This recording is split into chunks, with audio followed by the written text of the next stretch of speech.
Olá a todos, meu nome é Paula Félix Pessoa, eu sou residente do segundo ano de Medicina de Família e Comunidade pela Santa Casa de Misericórdia de Votuporanga.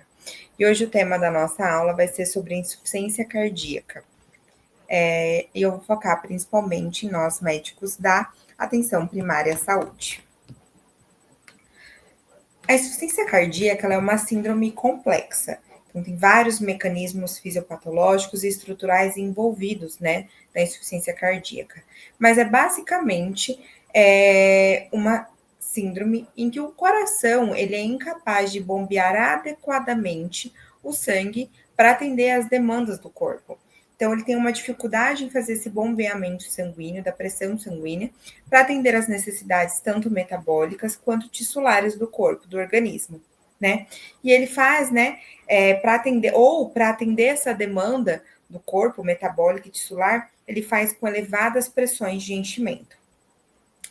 A insuficiência cardíaca, ela pode ser causada, né, por alterações estruturais, ou seja, na estrutura cardíaca, ou alterações funcionais do sistema renina, angiotensina, aldosterona, ou funcionais do funcionamento do coração. E aí ela vai causar sinais e sintomas típicos, que podem resultar na redução do débito cardíaco ou das elevadas pressões de enchimento, tanto no repouso quanto no esforço. Eu trouxe um pouquinho sobre a epidemiologia da insuficiência cardíaca. No mundo, são mais de 23 milhões de pessoas com diagnóstico. A sobrevida após 5 anos de diagnóstico, ela é apenas de 35%, pode ser apenas de 35%. A prevalência, né, da insuficiência cardíaca ela aumenta conforme a faixa etária da população. Então, em indivíduos entre 55 a 64 anos, ela pode ser aproximadamente de 1%. Já em indivíduos maiores ou iguais a 85 anos, a insuficiência cardíaca ela pode chegar a 17%.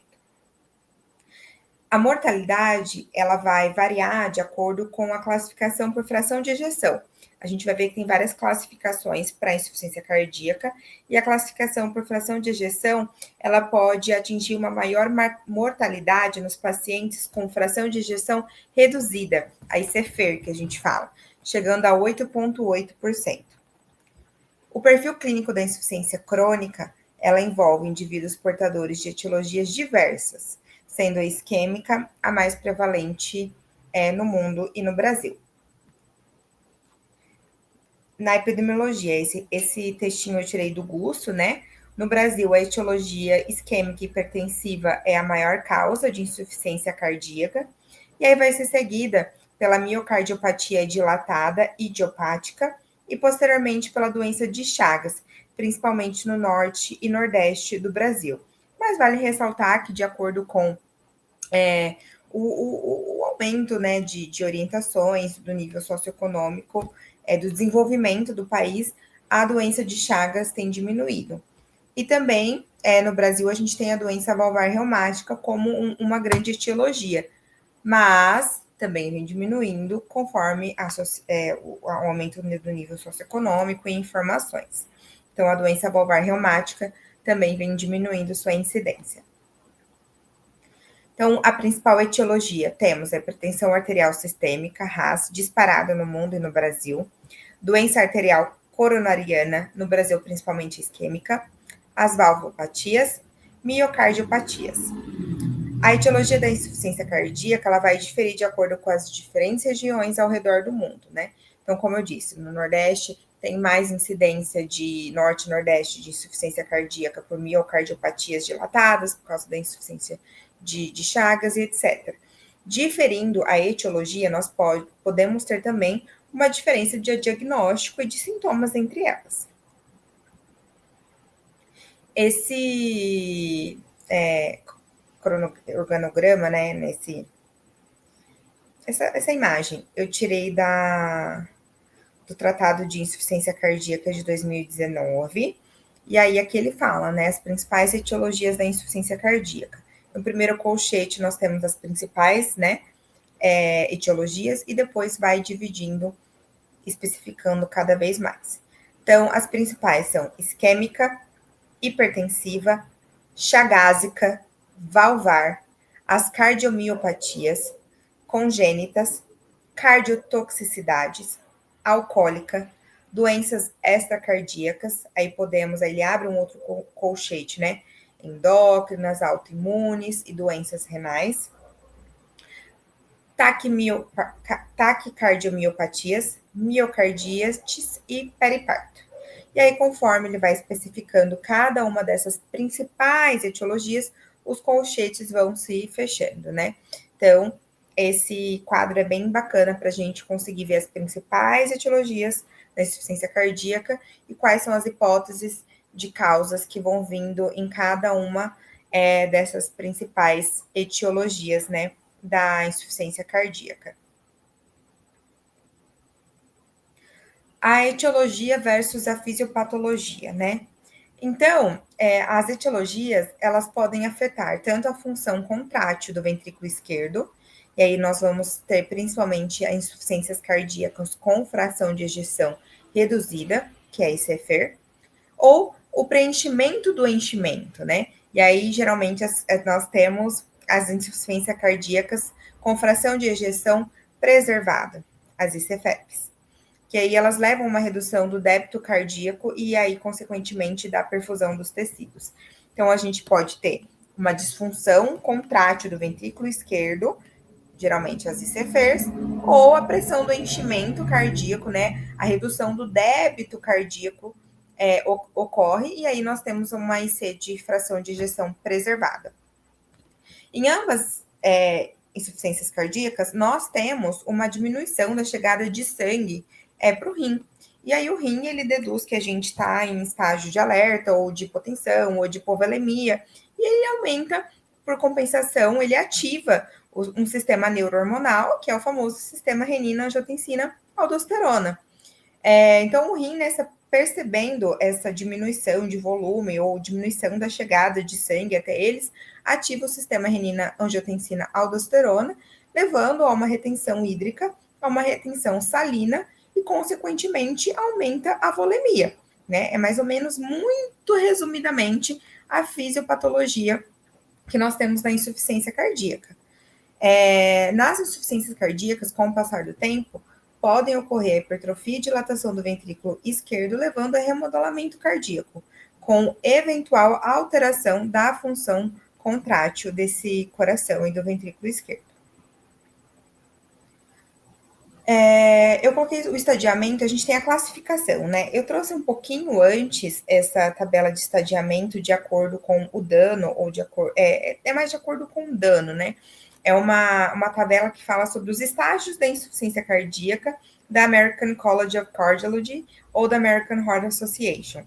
E ela é direcionada ao dano e ao controle desse dano, né?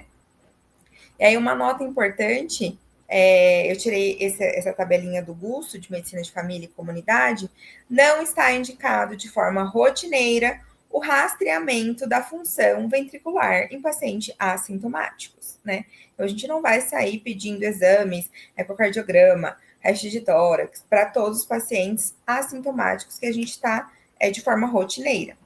Essa tabela, então, da American Heart Association, junto com a American College of Cardiology, ela é mais direcionada ao dano e ao controle desse dano, né? Ao controle do fator de risco.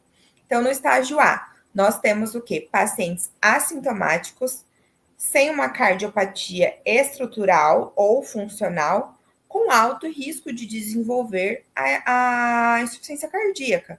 Por exemplo, quais são esses pacientes do estágio A? Hipertensos, diabéticos, tabagistas pesados, ou com outros fatores de risco para uma cardiopatia isquêmica, né? Usuários abusivos de álcool. Então, aqui eu tenho um paciente assintomático que tem um fator de risco para um dano. Quais são os fatores de risco? Exemplos, né? No estágio B, desses pacientes de dano, são pacientes assintomáticos com uma cardiopatia estrutural, mas ainda não tem uma insuficiência cardíaca, mas pode levar à insuficiência cardíaca. Quem são eles? Pacientes que já têm uma hipertrofia cardíaca ou de ventrículo esquerdo, uma dilatação atrial, etc., uma hipocontratilidade do ventrículo, uma valvulopatia, já teve um infarto agudo do miocárdio, é um paciente que não tem insuficiência cardíaca ainda, ele é assintomático, mas ele já tem alterações cardíacas estruturais. E essas alterações, se não tratadas, se não acompanhadas, podem levar a uma insuficiência cardíaca. O estágio C são pacientes aqui já sintomáticos, atuais ou que já foi assintomático no passado, com sintomas ligados a uma cardiopatia presente. E esse paciente, ele tem uma insuficiência cardíaca já, né, compensada ou descompensada, e em todas as classes funcionais. As classes funcionais nós vamos ver posteriormente. Já o estágio D são pacientes muito sintomáticos, e aqui, com certeza, ele já tem um diagnóstico, ele já tem uma cardiopatia avançada e tem necessidade múltipla de intervenções maiores. É um paciente mais complexo. Então, aqui no estágio D, quais são os nossos exemplos? São pacientes descompensados ou com descompensações frequentes, pacientes com internações frequentes por causa da descompensação da insuficiência cardíaca, pacientes que necessitam de oxigênio, pacientes que aguardam, né, um transplante cardíaco, por exemplo. Então, esse estágio da American College e da American Heart Association, ele é de acordo com o dano, com o sintoma e o exemplo desse paciente. Aí nós vamos para os sintomas, né? Quais são os sintomas mais frequentes na insuficiência cardíaca? E geralmente que os pacientes vão chegar para nós na atenção primária à saúde, né? Vou tomar uma.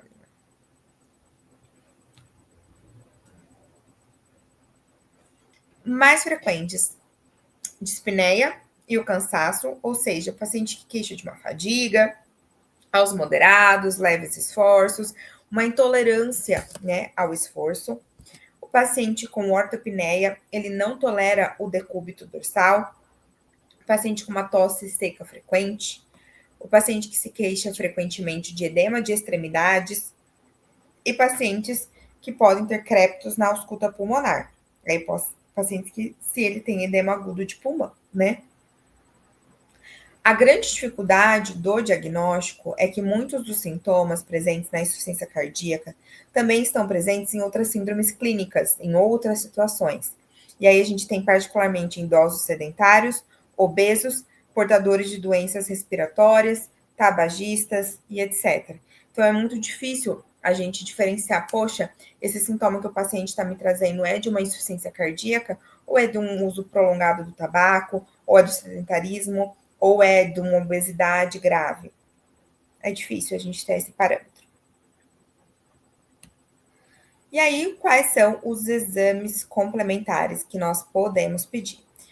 Lembrando assim, que a insuficiência cardíaca, ela tem um diagnóstico, principalmente, eu pulei um pouquinho, então tá no próximo slide, principalmente clínico. Desculpa. E para nos ajudar, nós podemos lançar mão dos critérios de Framingham. Os critérios de Framingham para o diagnóstico de C, ele é um pouco intuitivo, eu acho ele bem bacana. Ele traz critérios maiores e traz critérios menores.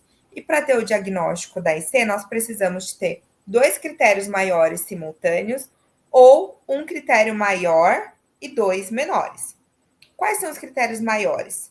São dispneia paroxística noturna, então aí um pouco da ortopneia, turgência jugular, principalmente presente na insuficiência cardíaca, né, mais causada pelo ventrículo direito, crepitações pulmonares, aí tem um paciente que já está com edema agudo de pulmão, um edema pulmonar, cardiomegalia, a radiografia de tórax, o edema agudo de pulmão propriamente dito, uma terceira bulha no exame físico, não é sempre que está presente, mas quando está presente nos leva bastante a pensar. Aumento da pressão venosa central, maior que 16 centímetros da pressão venosa. Perda de peso de maior de 4,5 kg em 5 dias, em resposta ao tratamento, principalmente diurético. E os critérios menores são edema de tornozelo bilateral, tosse noturna, dispneia aos esforços, hepatomegalia, derrame pleural, diminuição da capacidade funcional em 1/3 da máxima registrada previamente e taquicardia maior que 120 batimentos por minuto.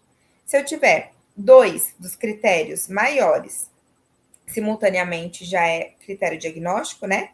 Ou se eu tiver um critério maior e 2 menores também. Esses são os critérios de Framingham. O diagnóstico é basicamente clínico, mas nós podemos lançar a mão de exames complementares para auxiliar no diagnóstico. E aqui nós temos a dosagem do peptídeo natriurético, B, que é o BNP. A gente não tem isso de frequência, principalmente na atenção primária à saúde. Às vezes a gente tem dificuldade até de consegui-lo, né, para o alto custo, por exemplo, para o paciente conseguir o Entresto. Nem às vezes o especialista consegue pedir tão facilmente esse exame, mas ele está aqui como exames complementares que nos ajudam a ter uma acurácia no diagnóstico e auxilia no diagnóstico e no segmento do tratamento da IC, né? A maioria dos pacientes sintomáticos com insuficiência cardíaca, ela vai apresentar valores de BNP maior que 400, e aí a gente tem uma boa acurácia diagnóstica, né? Conseguimos fazer o acompanhamento depois. E valores abaixo de 100 tem valor preditivo negativo. Valores entre 100 e 400, a gente não consegue usar ele para diagnóstico certamente. Dificulta um pouquinho. O raio-x de tórax. O raio-x de tórax é um exame acessível, relativamente barato e de uma boa utilidade para o diagnóstico. E a gente vai fazer principalmente pelo índice cardiotorácico, se eles não indicam cardiomegalia, né? Nós podemos também ver a congestão vascular pulmonar. A gente vê principalmente, né, uma inversão desse fluxo sanguíneo pulmonar. A gente vê mais congestão, conseguimos visualizar mais os vasos sanguíneos pulmonares, principalmente no ápice pulmonar. Se a gente tem muito mais visualização dos vasos sanguíneos do ápice pulmonar, a gente pode levar a pensar numa inversão do fluxo sanguíneo pulmonar, né? Nós também podemos ver edema intersticial e alveolar em casos mais graves, né? E aí, geralmente, os achados de edema intersticial é altamente sugestivo de insuficiência cardíaca. Nessa foto aqui ao lado, eu tirei do tratado de insuficiência cardíaca. A gente vê o índice cardiotorácico aumentado desse paciente, maior visualização dos vasos cardíacos, né, da trama do fluxo sanguíneo pulmonar presentes nos ápices do que nas bases, né?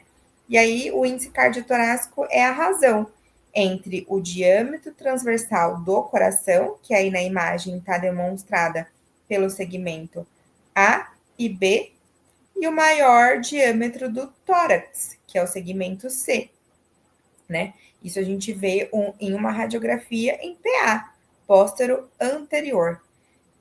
Valores em que essa razão do índice cardiotorácico é maior que 0,5 em comparação ao diâmetro do tórax, a gente sabe acuradamente que isso é uma cardiomegalia.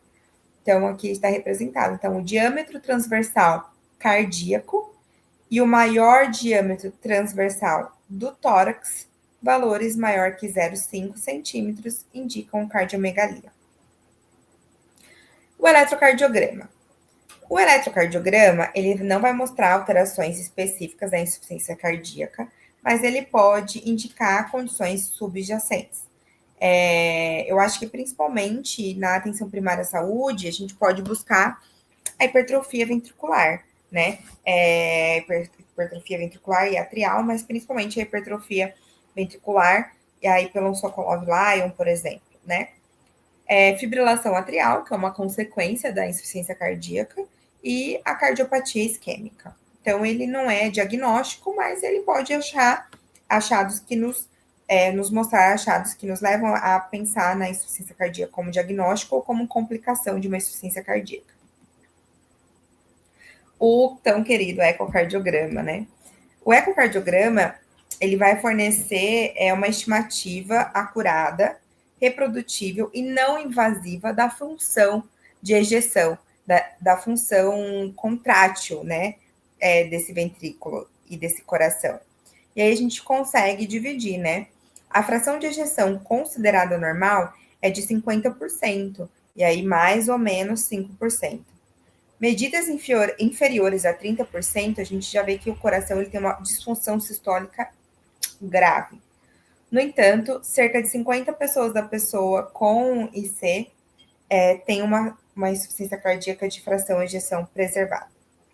Novamente, não se justifica a realização de ecocardiogramas periódicos em pessoas já diagnosticadas com insuficiência cardíaca e que têm um bom controle sintomático. Então, aqui lá eu preciso ficar fazendo um ecocardiograma semestral ou anual para ver como está a resposta ao tratamento ou para ver como está a fração de ejeção desse paciente, um paciente que tem um bom controle sintomático, né? Então, isso é bem importante. Ele ajuda no início do diagnóstico e fornece essa estimativa sobre a função contrátil do ventrículo, né? Outros exames que são necessários são hemogramas, potássios, e eles podem guiar, né, os fármacos e avaliar a resposta que nós temos aos fármacos que precisam ser utilizados e fazer o acompanhamento de posteriores complicações. A IC descompensada não vai ser o tema da nossa aula, né? Eu vou tratar principalmente a insuficiência cardíaca no geral, crônica e o diagnóstico. Eu trouxe essa tabelinha também vinda do Gusso sobre os principais fatores desencadeantes da descompensação da insuficiência cardíaca. E aí nós temos o número 1 ali, que eu acho que é o número 1 da atenção primária também, que eu acho que é o local que nós precisamos trabalhar. É a falta de adesão ao tratamento. Então, o paciente, quando ele não entende o porquê que ele precisa de tomar um remédio, se ele está se sentindo bem e se está tudo bem, ele não vai aderir àquela medicação. Ele não sabe que a medicação X é usada para diminuir a mortalidade dele. Então, cabe a nós, temos nesse curtinho tempo que nós temos de consulta, explicar para o paciente o porquê que ele está usando cada medicamento e trabalhar na adesão medicamentosa, né? Outro fator de descompensação é a ingesta excessiva de sódio e líquidos. O ganho de peso, infecções, e aí principalmente as infecções de via aérea, as infecções respiratórias. Anemias, hemorragias, uma hipertensão não controlada, eu acho que aí a gente volta para a falta de adesão medicamentosa também. Doença pulmonar obstrutiva crônica e suas exacerbações, nova isquemia miocárdica, uso medicamentoso, principalmente de AINES, a gente precisa evitar o uso de AINES no paciente com insuficiência cardíaca, uso e abuso de drogas ilícitas, lícitas, e aí principalmente o álcool e as ilícitas, a cocaína. A classificação. A insuficiência cardíaca ela pode ser determinada de acordo com a fração de ejeção, a gravidade dos sintomas e os estágios que eu já falei acima, que é aquele estágio do American College of Cardiology e do AHA, né? Então, a insuficiência cardíaca por fração de ejeção, preservada, intermediária ou reduzida, e a gravidade dos sintomas é pelo NYHA, New York Heart Association. E aí a famosa tabela do NYHA, né? É a classificação funcional, segundo o NYHA. A classe 1, ausência de sintomas, o paciente é assintomático. O estágio 2, o paciente ele é sintomático em atividades físicas habituais. Então, ele tem uma limitação leve, sintomas são leves. A classe 3 de NYHA, as atividades físicas menos intensas que as habituais causam sintomas. O paciente já tem uma limitação importante, porém, ele é confortável ao repouso. Então, no NYHA 2, por exemplo, o paciente ele começa a sentir sintomas em atividades como caminhar vários quarteirões, subir lances de escada, caminhar subidas. São atividades que causam uma limitação leve. Já o NYHA 3, as atividades menos intensas já causam sintomas e limitações ao paciente. São sintomas mais moderados. E no NYHA 4, incapacidade de realizar qualquer atividade sem apresentar desconforto. O paciente tem sintomas até o repouso. A classificação por fração de ejeção. Essa primeira tabelinha eu tirei de um tratado, só que ele era de 2019, e aí em 2020 teve uma mudança de nomenclatura, né? Então, eu deixei a de 2019, que é o quadro 1.1, mas deixei a de 2020, que tem a nova nomenclatura, já não é mais fração de ejeção intermediária, a nomenclatura foi para fração de ejeção levemente reduzida. Então, teve essa mudança de nomenclatura, né? Na primeira tabela, a gente viu uma ICFER, que é uma fração de ejeção menor que 40%, a insuficiência cardíaca com fração intermediária, que mudou a nomenclatura para levemente reduzida entre 40% e 49%, e uma insuficiência cardíaca com fração de ejeção preservada, que é a ICFEP, é maior do que 50, maior ou igual que 50% de fração de ejeção. Na primeira tabela mostra os biomarcadores que vão estar elevados ou não, e no ecocardiograma, qual vai ser a alteração que vai ser vista, né? Na segunda tabela, que é atualizada de 2020, então a gente tem uma insuficiência cardíaca com fração de ejeção reduzida, que é a ICFER, menor que 40%. A característica dessa patologia é uma disfunção sistólica importante em que o ventrículo esquerdo não consegue contrair adequadamente. E o tratamento benéfico comprovado são todos. É o quarteto fantástico da cardiologia, né? Então, o IECA ou BRA, beta-bloqueador, antagonista de aldosterona e o inibidor da SLGT2. Na insuficiência cardíaca com fração de ejeção levemente reduzida, que é a nomenclatura nova, uma fração de ejeção entre 40% e 49%, a função sistólica ela vai estar discretamente reduzida e há uma sobreposição entre a fração de ejeção reduzida e a preservada. Nesse caso, o benefício provável é o mesmo tratamento da insuficiência cardíaca de fração ejeção reduzida, o quarteto fantástico da cardiologia, a evidência crescente que precisamos utilizá-los, né? Na insuficiência cardíaca com fração de ejeção preservada, na ICFEP, essa fração de ejeção do VE é maior que 50%, maior ou igual. A função sistólica ela está normal, mas há uma função diastólica, né? Então, tem um aumento da pressão de enchimento cardíaco. Nesses casos, o benefício comprovado é principalmente dos novos inibidores da SLGT2 e os outros fármacos que vão nos ajudar com o controle de sintomas e comorbidades. Então, aqui na fração de ejeção preservada, o que é o principal para a gente? É controlar as comorbidades, é controlar as patologias que estão levando a uma insuficiência cardíaca ou que levaram a uma insuficiência cardíaca para não deixar que elas descompensem mais.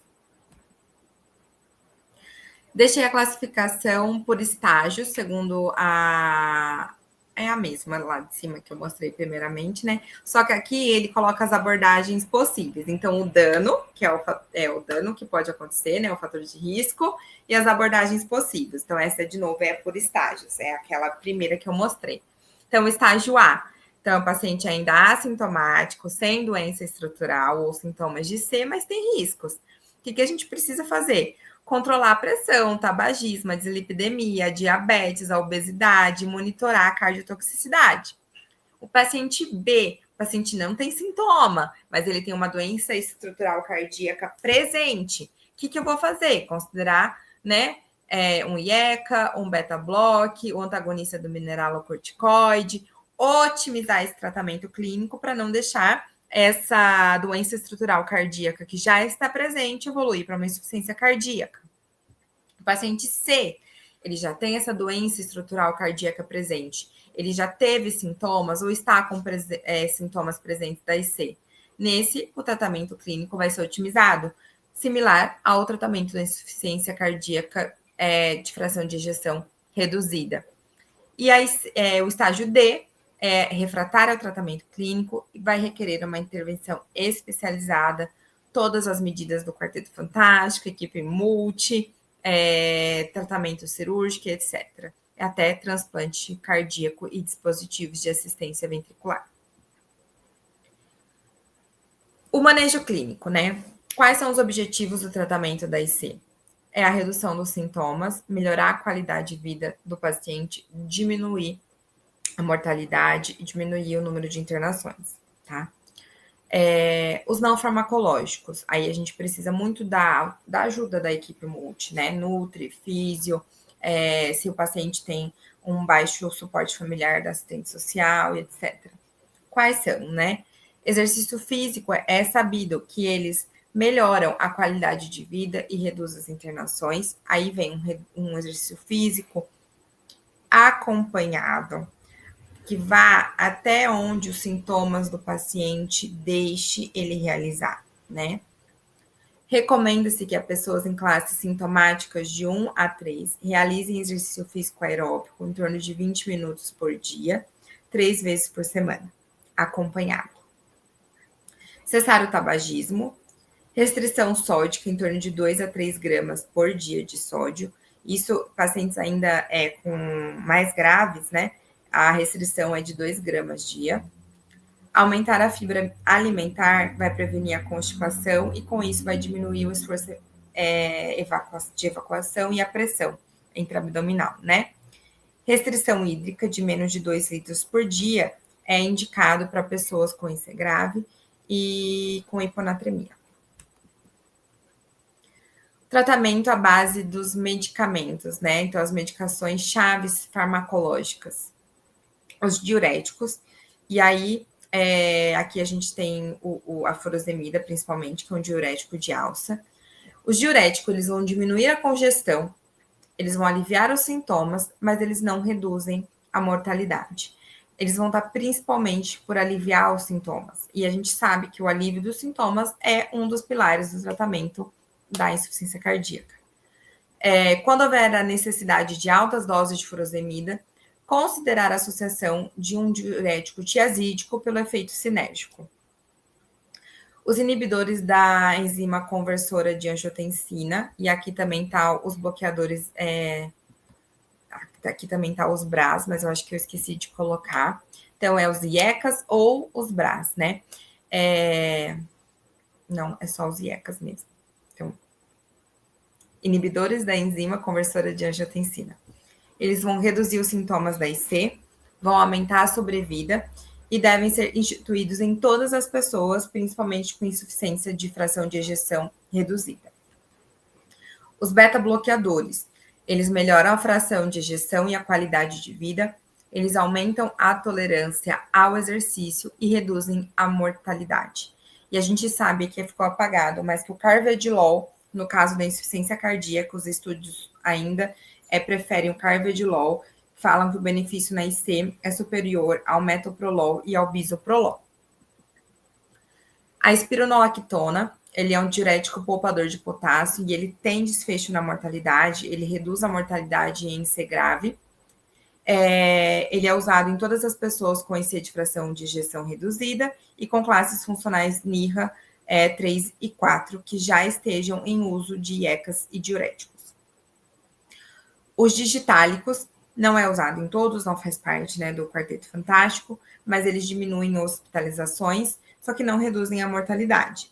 Eles são úteis para controlar a resposta ventricular e as arritmias, como a fibrilação e os flúteres atriais, que podem ser consequência da insuficiência cardíaca. Outros vasodilatadores, como a hidralazina e os nitratos, né? Eles são em alguns casos em que os IECAS, BRAS ou outros que são do quarteto fantástico não são tolerados, né? E as pessoas ainda continuam sintomáticas, mesmo em uso das outras classes listadas.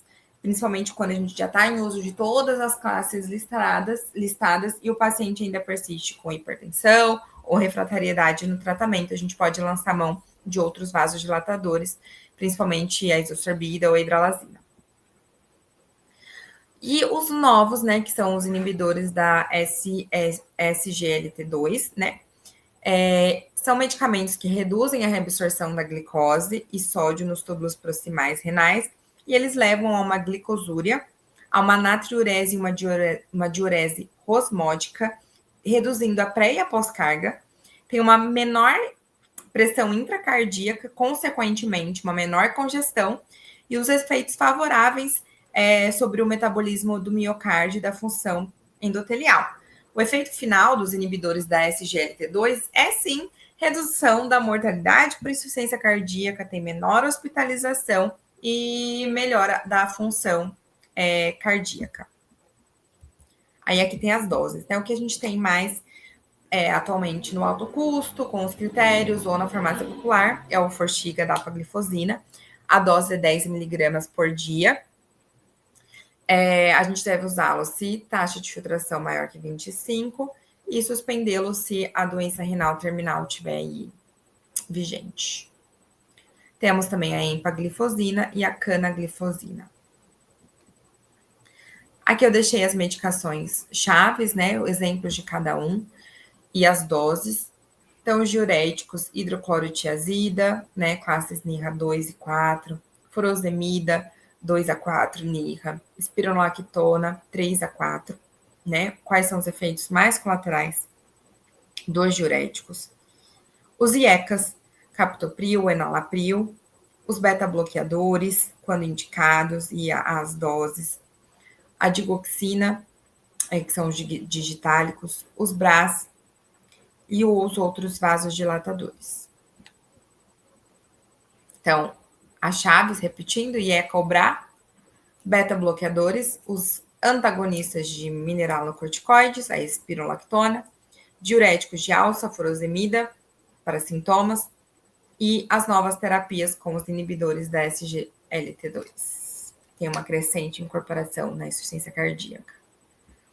Deixei um fluxograma de resumo, né? Então, temos a anamnese, um exame físico e um eletrocardiograma e um raio-x de tórax. A suspeita da insuficiência cardíaca vai ser baixa, intermediária ou alta. Se baixa, vou pedir o BNP, se possível, né?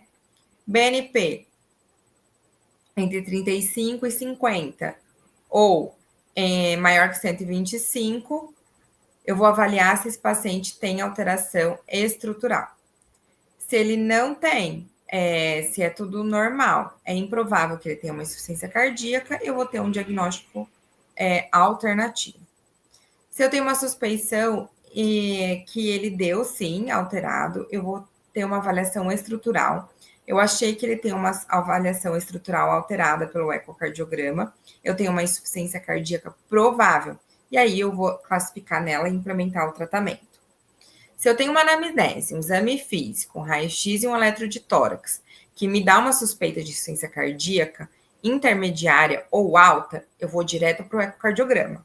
Eu vou avaliar a alteração estrutural, se houver, vou avaliar a fração de ejeção e a função diastólica. Se no ecocardiograma tiver normal, é improvável. Outro diagnóstico e vou reavaliar.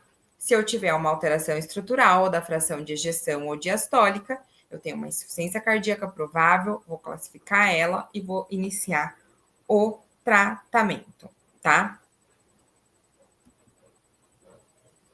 E aí, para nós da atenção primária à saúde, né? Quando que eu vou referenciar? Quando que eu devo encaminhar esse paciente?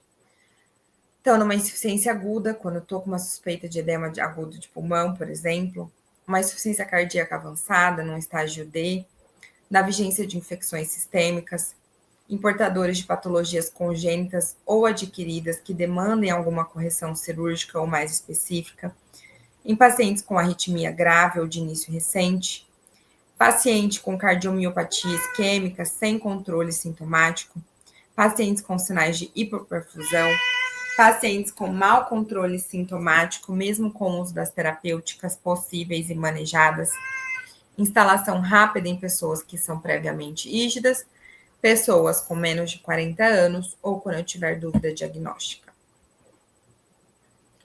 Então, quais são as mensagens finais para nós na atenção primária à saúde? Longitudinalidade, seguir regularmente esse paciente, pelo menos trimestralmente. Avaliação funcional, então sempre classificar esse paciente, ver qual que NIRA que ele está, seus sinais vitais, o ganho de peso ou a perda de peso, como que está a adesão ao tratamento desse paciente. Monitorizar as comorbidades, né? Então, hipertensão, dislipidemia, diabetes, tabagismo, a obesidade. Ter uma educação em saúde, então adesão do medicamento, a dieta com redução de sódio, atividade física para redução de peso adaptada, o apoio matricial e o trabalho interdisciplinar, a gente precisa de toda a equipe junta para orientar e acolher esse paciente não é só do médico. E estratégias de autocuidado, como monitorização do peso, reconhecer os sinais de alarme e os sinais da descompensação. Essas são as referências bibliográficas que eu utilizei. Eu utilizei principalmente o Tratado de Medicina de Família e Comunidade do Gusso e tirei da Diretriz Brasileira de Insuficiência Cardíaca Crônica e Aguda, de 2018, algumas outras tabelas e informações. Obrigada, e qualquer dúvida estamos à disposição.